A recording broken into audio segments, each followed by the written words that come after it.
Hello MLB Showdown Nation, this is your guru, Colby Talithus, and this is our How to Play MLB Showdown video segment. Today we're going to be talking about substitutions in MLB Showdown, but just a quick review of what we've talked about previously in this series. The first part of the series we've talked about the first pitch of an at-bat, which is called the pitch, and that chooses which of the two charts that we're going to end up using. The second part of the series we talked about the second roll in an at-bat sequence, which is called the swing, and how that affects the different effects that come from that. The third part we talked about advancing runners and the batter on hits. The fourth part we talked about advancing runners and batters on outs.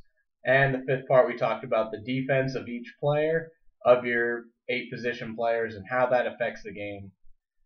Today we're going to be talking about substitutions for MLB Showdown. There are 3 types of substitutions as we zoom down to our little field here. The first type of substitution we have is defensive substitutions. For instance, Edgar Renteria only has a 2 defense, but say I want to bring in Cesar Izturis, who's a worse offensive player, but a better defensive player with +4. I can bring him in to take Renteria's spot. What ends up happening is Renteria comes out, Cesar Izturis comes in, plays the position. Interesting rule on substitutions. Substitute and bench players cannot play defense until the 7th inning, which means that you cannot bring in defensive replacements until the 7th inning. So, this move must have happened later than the 7th inning.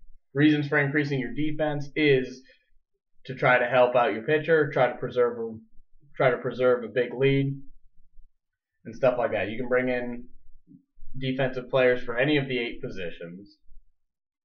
The next instance when you're going to end up using a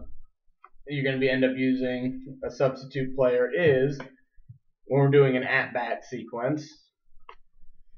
In this instance, Brian Wilson comes in to face Eli Marrero. Because Brian Wilson is a 6, Eli Marrero is a 4. Eli Marrero cannot get the advantage, and we are stuck on Brian Wilson's chart. In this instance, I can pinch hit with David Ortiz, who is a 10 on base and a much better hitter than Eli Marrero. You can pinch hit at any point in the game that you wish, but David Ortiz cannot stay in the field again, remember, until the 7th inning, which means you can pinch hit in the bottom of the 6th inning if you're the home team and leave that player in to play defense, but otherwise you're going to have to find a way to play defense with somebody else. The last instance here is, say David Ortiz got on base for Brian Wilson, and Jason Giambi, who is slow, comes up behind him on first base. I do not want to have these 2 slow guys on base together, and I also want to avoid the double play. So, imagine I did not bring in Izturis earlier in the game. You can pinch run. So, Cesar Izturis can, as a speed A, anybody can pinch run, but I can bring in Cesar Izturis to pinch run for David Ortiz, and now I have a speed A on first base, so I can attempt to steal or do anything else like that. Like normal baseball, once a player has been used and taken out for substitution, they cannot come back in.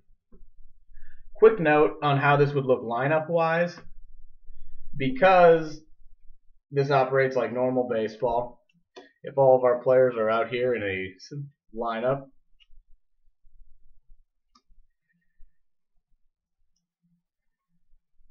where are we at?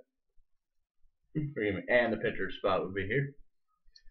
If you pinch run for a player, say somebody pinch ran for Jason Giambi. Jason Giambi comes out of the lineup. He is usually traditionally turned face down and put on your bench, which is off to the side. Cesar Izturis then takes his exact spot in the lineup. They do not shift around any. If we look here at the bottom of the lineup, in an instance where you have the pitcher Brian Wilson, you do have the ability to do a double switch. So, as we talked about earlier, say Brian Wilson comes up, David Ortiz can pinch hit for Brian Wilson. David Ortiz is down here at the bottom of the order. Say he led off the inning and then was followed by a series of outs at some point, where Jason Giambi was the last out recorded. Jason Giambi is here. You do not have to take David Ortiz out, or you do not have to declare your fielders until they actually take the field. Since Giambi was the last one out, he is 9 spots away from batting. It is possible to leave David Ortiz in for the pitcher, who pinch hit, though because he's a DH he gets -2 fielding, and put the pitcher's spot in.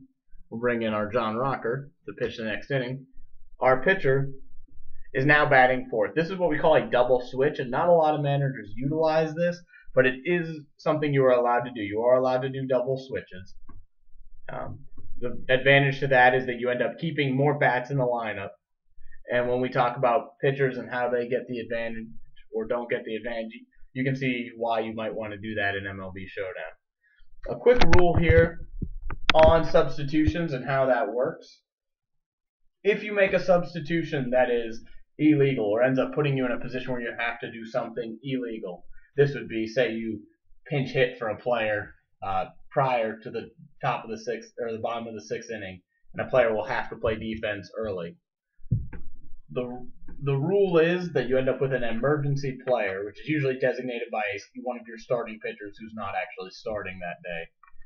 Emergency players cannot get the advantage. Emergency players have a speed C of 10, and in this instance, that means this guy's going to be a complete hole in the lineup for as long as you have until you can bring in a legal replacement, which would be the 7th inning for in some cases, or not at all if that's because you pinch hit for a player you do not have an appropriate substitute for.